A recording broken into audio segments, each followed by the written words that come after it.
अस्सलाम वालेकुम व्यूअर्स।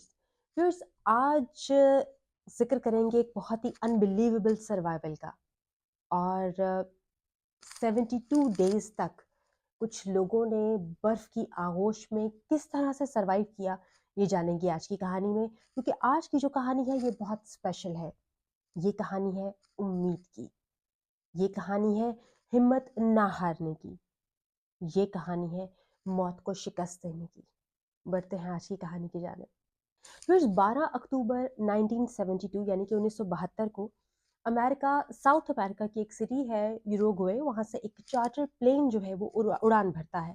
और इसके अंदर तकरीबन 45 पैसेंजर हैं और 5 क्रू मेंबर्स हैं। ये सेंटियागो के लिए उड़ान इस प्लेन ने भरी है। और ये जो 45 पैसेंजर हैं इनमें कुछ रग्बी प्लेयर भी हैं। और उनके साथ किसी के साथ कोई फैमिली मेम्बर है, किसी के साथ कोई फ्रेंड है।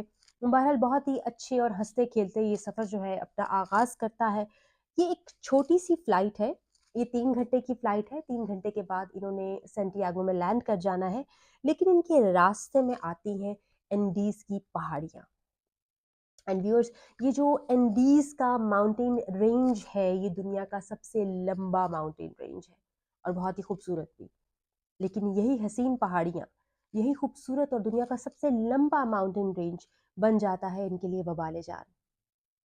फिर 12 अक्टूबर 1972 जब ये प्लेन टेक ऑफ करता है, तो कुछ देर के बाद जब ये एंडीज की पहाड़ियों में पहुंचते हैं तो वहाँ तूफान आ जाता है। और जो पायलट्स हैं वो डिसाइड करते हैं कि रात किसी करीबी इलाके में हम बसर करते हैं और कल जब वेदर ठीक हो जाएगा तो फिर हम एक मरतबा फिर अपने सफ़र का आगाज़ करेंगे। बहरहाल अर्जेंटीना की एक सिटी है मुंडोजा, वहाँ ये लोग रात गुजारते हैं और उसके बाद अगले दिन इन्होंने दोबारा से टेक ऑफ करना होता है। अगली सुबह दोपहर 2:18 पर ये जो फ्लाइट है ये दोबारा से टेक ऑफ करती है। और सफ़र चल रहा है, बहुत अच्छा वेदर है, सब कुछ बिल्कुल ठीक चल रहा है। 3:21 पर एंडीज की पहाड़ियों में आता है एक तूफान, जिसकी वजह से प्लेन में टर्बुलेंस होती है। और अचानक से बहुत सारे बादल आ जाते हैं। वो इतने गहरे बादल होते हैं कि कुछ भी नज़र नहीं आता। बहरहाल जो पायलट्स हैं वो प्लेन को उड़ाते रहते हैं। और उसके बाद जब वो बादल जो है वो छट जाते हैं तो उनके छटने के बाद उनको नज़र आता है अपने बिल्कुल सामने एक पहाड़। और पैनिक में पूरी ताकत से प्लेन को ऊपर की तरफ उठाते हैं। वो चाहते हैं कि प्लेन को ऊपर ले जाएं और पहाड़ी के ऊपर से उसको गुजार दें। लेकिन अब तक बहुत देर हो चुकी है और प्लेन का जो बैक साइड है, उसका जो पिछला हिस्सा है, वो एक पहाड़ी से टकरा जाता है और अब प्लेन 2 हिस्सों में बँट चुका है। इसका जो बैक साइड है वो टूट जाती है और वहाँ जो पैसेंजर बैठे होते हैं लिटरली वो हवा में उड़ जाते हैं। और हवा में उड़कर वो पहाड़ियों में कहीं गायब हो जाते हैं। किसी को कुछ पता नहीं चल रहा। और कुछ और आगे जाने के बाद प्लेन के दोनों पर जो उसके विंग्स हैं वो टूट जाते हैं। अब प्लेन बहुत तेजी से नीचे की तरफ आ रहा है। और नीचे आने के बाद वो ग्लेशियर में गिरता है और तकरीबन 300 किलोमीटर पर आवर की स्पीड से वो उस ग्लेशियर पे स्लाइड करता हुआ चला जाता है। और 700 मीटर नीचे आने के बाद एक फाइनल टकराव होता है और उसके बाद प्लेन बिल्कुल तहस नहस हो जाता है। कॉकपिट तबाह हो चुका है और दोनों पायलट अपनी जान की बाजी हार चुके हैं। लेकिन एक बहुत ही अजीब सी बात ये कि इन 45 पैसेंजर्स में से 33 लोग इस क्रैश को सरवाइव कर जाते हैं। व्यूअर्स, इन 33 सर्वाइवर में से 2 लोग ऐसे हैं जो कि मेडिकल स्टूडेंट्स हैं। 20 साल के रॉबर्टो कनेसा और 19 साल के गुस्तावो जो हैं वो ये दोनों मेडिकल स्टूडेंट्स हैं। और इनको बहुत कम चोटें आई हैं। ये क्या करते हैं कि ये फ़ौरन से पहले जो ज़ख्मी हैं और जो सर्वाइवर्स हैं फ़ौरन जाकर उनको एक मेडिकल एड देने की कोशिश करते हैं। अपनी तरफ से वो जितनी दे सकते हैं वो ये करते हैं। क्रैश के 1 घंटे के बाद Chilean rescue and search operation की जो टीम्स हैं वो हरकत में आती है और इस क्रैश्ड प्लेन को जो है वो ढूंढा जाता है। लेकिन शाम से रात हो जाती है, उनको कुछ नहीं मिलता और वो वापस चले जाती हैं। अब जो सर्वाइवल्स हैं, 13 अक्टूबर की रात है और अब उनको ये होता है कि हम आज की रात किसी तरह यहाँ पे गुजार लें और अपने आप को सर्दी से, इस ठंड से बचा लें। कल रेस्क्यू टीमें हमें ढूंढ ही लेंगी और हमें रेस्क्यू कर लेंगी। वो बहुत होपफुल है और ये जितने भी लोग सर्वाइवर्स हैं, ये तमाम लोग जो हैं किसी साहिल इलाके से बिलोंग करते हैं और उन्होंने अपनी ज़िंदगी में कभी इतनी ठंड नहीं देखी और कभी बर्फ़ नहीं देखी। तो उनके लिए इस इलाके में सरवाइव करना और ये सब चीज़ें बिल्कुल न्यू है।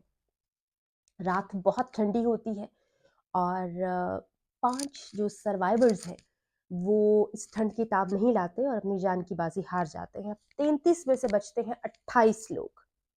अब ये 28 लोग कर रहे हैं अगले दिन फिर से मदद का इंतज़ार। अगले दिन अ, अर्जेंटीना, चिली और यूरुग्वे की जो 11-11 प्लेन है, वो दोबारा से निकलते हैं और इनको सर्च करते हैं। सर्च एरिया बिल्कुल ठीक है, लेकिन इनको ये प्लेन नहीं मिलता क्योंकि प्लेन जो है वो व्हाइट कलर का है और बर्फ़ भी व्हाइट है और इस बर्फ़ ने इस प्लेन को अपने अंदर बिल्कुल छुपा लिया है। अब सर्वाइवर्स जो हैं, वो डिसाइड करते हैं कि हम प्लेन की जो ऊपर बॉडी है, जो उसका टूटा हुआ हिस्सा है, उसके ऊपर लिपस्टिक से एसओएस लिखते हैं ताकि उनको दूर से इशारा मिले और उनको पता चल जाए कि हम यहाँ पर हैं और वो हमें रेस्क्यू करने यहाँ पर आ जाएं। लेकिन कुछ ही देर के बाद उनको अंदाज़ा होता है कि लिपस्टिक उनके पास प्रॉपर क्वांटिटी में मौजूद नहीं है। ओके, उसके बाद वो डिसाइड करते हैं कि हम एक काम करते हैं, जितने सूटकेस हैं उनको निकालते हैं और बाहर जाकर बर्फ़ पर उनसे एक बहुत बड़ा क्रॉस बनाते हैं ताकि उन लोगों को नज़र आए और वो यहाँ आके हमें रेस्क्यू करें। लेकिन ये तरीका भी काम नहीं करता और वो टीम्स वापस चली जाती हैं। एक दिन और गुजर गया। अब सर्वाइवर्स को जिंदा रहने के लिए ज़रूरत है पानी की। इनमें से एक सर्वाइवर क्या करते हैं कि मेटल की शीट लेते हैं और उसको सोलर कलेक्टर के तौर पर इस्तेमाल करते हैं ताकि जो धूप है उसको कंसंट्रेट करके जो बर्फ़ है उसको पिघलाया जा सके और पीने के लिए जो पानी है वो बनाया जा सके। बहरहाल इसी तरह दिन गुजर जाता है और करते करते 8 दिन हो जाते हैं क्रैश को। अब सर्च एंड रेस्क्यू टीम्स जो है उनको क्योंकि कुछ नहीं मिलता, वो अपने हाथ खड़े कर लेती हैं और हाथ खड़े करने के बाद ऑफिशियली 142 घंटों के इस ऑपरेशन के बाद इसको ऑफिशियली बंद कर दिया जाता है। इसी दौरान सर्वाइवर्स को एक ट्रांजिस्टर रेडियो मिलता है और वो जैसे तैसे करके उसको ऑन करते हैं और जब उनको ये खबर सुनने को मिलती है कि इस ऑपरेशन को ऑफिशियली बंद कर दिया गया है तो उनको मौत बिल्कुल अपने सामने खड़ी नजर आती है। वो बहुत रोते हैं, एक दूसरे से लिपट लिपट कर फरियाद करते हैं, लेकिन वो जानते हैं कि अब उन्हें बचाने के लिए कोई भी नहीं आएगा। खाना पहले ही मिकदार में बहुत कम है और उसको बचा बचा कर और बहुत थोड़ा थोड़ा इस्तेमाल करने के बावजूद भी क्रैश के 11 दिनों के बाद खाना तकरीबन खत्म हो चुका है। अकेले पराडो ने ही एक चॉकलेट कवर्ड पीनट का जो दाना था उसको 3 दिन तक खाया। एक चॉकलेट कवर्ड पीनट का एक दाना उसको 3 दिन तक खाया। Can you imagine? पराडो ने ऐसा किया। अब शॉर्टेज ऑफ फूड थी और यहाँ पे ना कोई पेड़ पौधे थे, ना कोई जानवर थे जिनको मार के खाया जा सके। खाने के लिए बर्फ के अलावा और कुछ भी नहीं था। अब जिंदा तो रहना था, तो जिंदा रहने के लिए क्या किया जाए? तनेसा ने एक आइडिया दिया सबको और इन सर्वाइवर्स ने जो डिसाइड किया वो आप सोच भी नहीं सकते। इन्होंने डिसाइड किया कि अगर जिंदा रहना है तो जिंदा रहने के लिए ये जो डेड बॉडीज पड़ी हुई हैं इनके गोश्त को खाया जाए और इन्होंने उसको खाना शुरू कर दिया। क्रैश के 29 दिन हो चुके हैं और अब ये फूड सोर्स भी खत्म होने को है। एक दिन रात को एक बहुत ही भयानक सी आवाज आती है और जो प्लेन का टुकड़ा है, जो एक पार्ट है जिसके अंदर ये तमाम लोग एक दूसरे के साथ चिपक के और बिल्कुल जुड़ के और जितना हो सके उतना करीब होकर बैठते हैं ताकि ठंड से बचा जा सके। ये लोग वहां पर मौजूद हैं। उस भयानक आवाज से इनकी आंख खुलती है और अचानक से पता चलता है कि एक एवलांच आ गया है।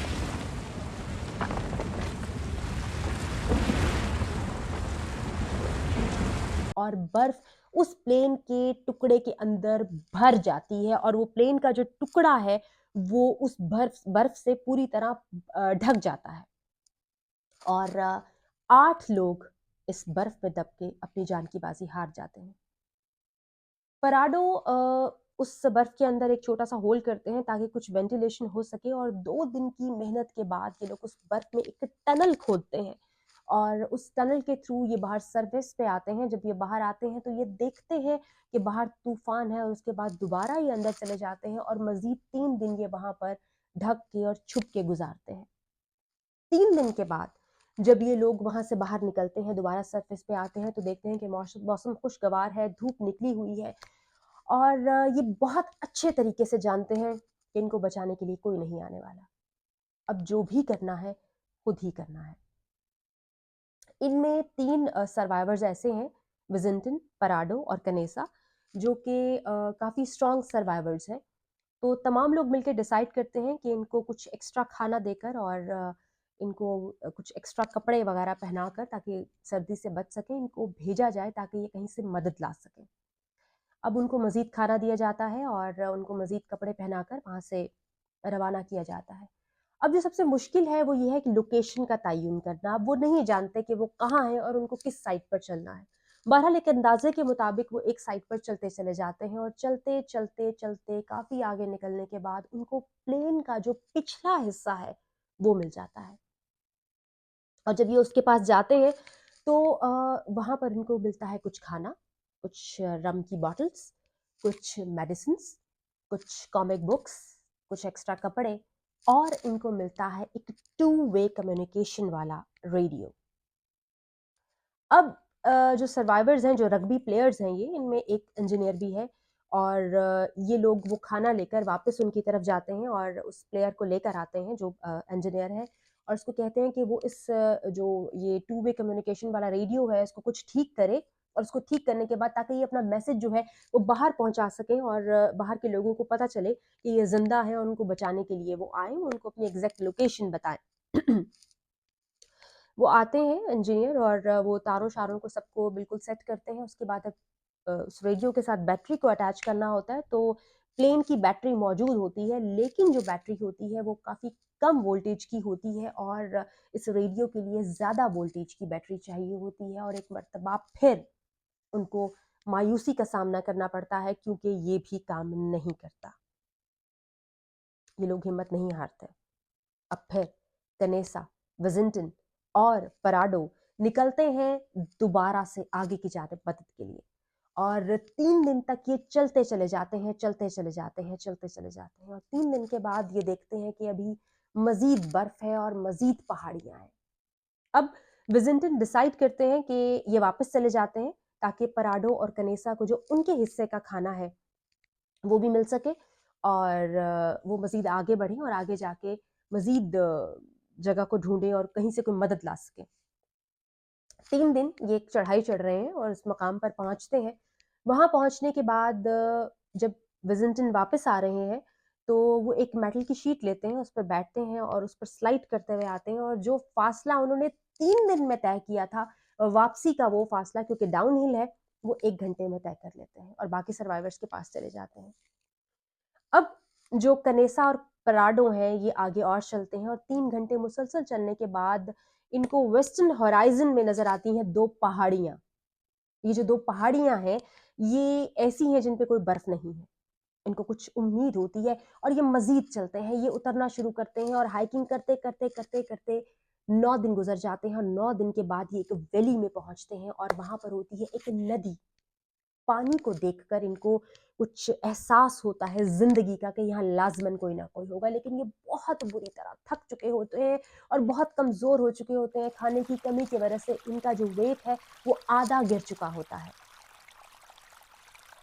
इतने में जब ये वहाँ पर गिरते हैं तो इनको नदी पार कुछ लोग नज़र आते हैं जो घोड़े पर सवार होते हैं। ये बहुत शोर मचाते हैं, उनको आवाज़ें देते हैं, उनको बुलाने की कोशिश करते हैं, लेकिन नदी के पानी का इतना शोर होता है कि उनकी आवाज़ वहाँ तक नहीं पहुँच पाती। और इतनी देर में अचानक से उन लोगों में से एक आदमी जो है उसकी नज़र इनकी तरफ पड़ती है और वो उनको एक मैसेज देता है कि टुमारो वो आदमी वहाँ से चला जाता है और अगले दिन वो वापस उधर आता है। सबसे पहले वो उनको ब्रेड का जो टुकड़ा है वो उछालता है उनकी तरफ और उसके बाद वो एक पत्थर लेता है, कागज़ लेता है, एक पेंसिल लेता है और उसमें पत्थर को उस कागज़ में लपेट के ये ज़ोर से नदी के उस पार फेंकता है। पराडो के पास ये कागज़ पहुँचता है और पराडो उस पर एक मैसेज लिखते हैं जिसमें वो बताते हैं कि हम उस प्लेन क्रैश के सर्वाइवर्स हैं जो कुछ अर्सा पहले हुआ है और हमारे साथी पीछे हमारा इंतज़ार कर रहे हैं। हम मदद चाहते हैं, हम कमज़ोर हैं, हमारे पास खाने को कुछ नहीं है, हमारी मदद की जाए, हमें मेडिकल एड प्रोवाइड की जाए, वहाँ पे बहुत से ज़ख्मी मौजूद हैं। वो जो एक कंट्रीमैन होता है जब वो ये मैसेज पढ़ता है, वो चिली का एक एरिया होता है, तो उसको कुछ याद आता है कि हाँ, एक प्लेन क्रैश हुआ था और उसके फ़ौरन बाद वो अपने घोड़े पर बैठता है और 10 घंटे तक उस घोड़े को दौड़ाता चला जाता है और पास के एक शहर में जाता है। जब वो वहाँ पहुँचता है, तो वहाँ जो उनका करीबी आर्मी कमांड होता है, वहाँ जाता है और जाकर उनको सारी सिचुएशन बताता है। उसी वक़्त पूरे का पूरा जो एक वो शहर है, वो हरकत में आ जाता है और एक एक इंटरनेशनल न्यूज़ बन जाती है। फ़ौरन से पहले उनके पास पहुँचा जाता है, कनेसा को और पराडो को रेस्क्यू किया जाता है, उनको खुराक दी जाती है, उनको मेडिकल एड प्रोवाइड की जाती है और उसके कुछ ही देर के बाद पराडो को लेकर उस क्रैश्ड एरिया पे जाया जाता है और पराडो उनके साथ जाते हैं, उनको एग्ज़ैक्ट लोकेशन का बताते हैं और वहाँ पहुँचने के बाद जो 4 हेलीकॉप्टर्स होते हैं आर्मी ऑफ़िसर्स के, वहाँ से उन बाकी के जो लोग हैं, उनको रेस्क्यू किया जाता है और उसके बाद दोबारा उनको लाया जाता है। तो व्यूअर्स, ये कहानी थी एक अनबिलीवेबल सर्वाइवल की और देखें किस तरह उन लोगों ने अपनी हिम्मत नहीं हारी और मुसलसल जंग लड़ते रहे, कितनी मर्तबा उनको मायूसी का सामना करना पड़ा और उनको मौत बिल्कुल अपने सामने खड़ी नजर आई, लेकिन उन्होंने हिम्मत नहीं हारी और लड़ते रहे और एंड में उन्होंने क्या किया कि मौत को ही शिकस्त दे दी। एक बहुत ही खूबसूरत कहानी, इस पर बहुत सी मूवीज़ बन चुकी हैं। 1993 में अलाइव नाम की एक मूवी इस इवेंट पे बन चुकी है और इसके अलावा रिसेंटली नेटफ्लिक्स ने द सोसाइटी ऑफ स्नो के नाम से एक मूवी जो है वो रिलीज़ की है। एक ट्रू इवेंट है, आप इसको नेट पे सर्च भी कीजिएगा। आप और भी चीज़ें आपको इसके बारे में पता चलेंगी जो आपको हैरान कर देंगी और मुझे कमेंट सेक्शन में ज़रूर बताइएगा कि आपको ये कहानी कैसी लगी। मिलते हैं आपसे अगले एपिसोड में, तब तक के लिए अल्लाह हाफ़िज़।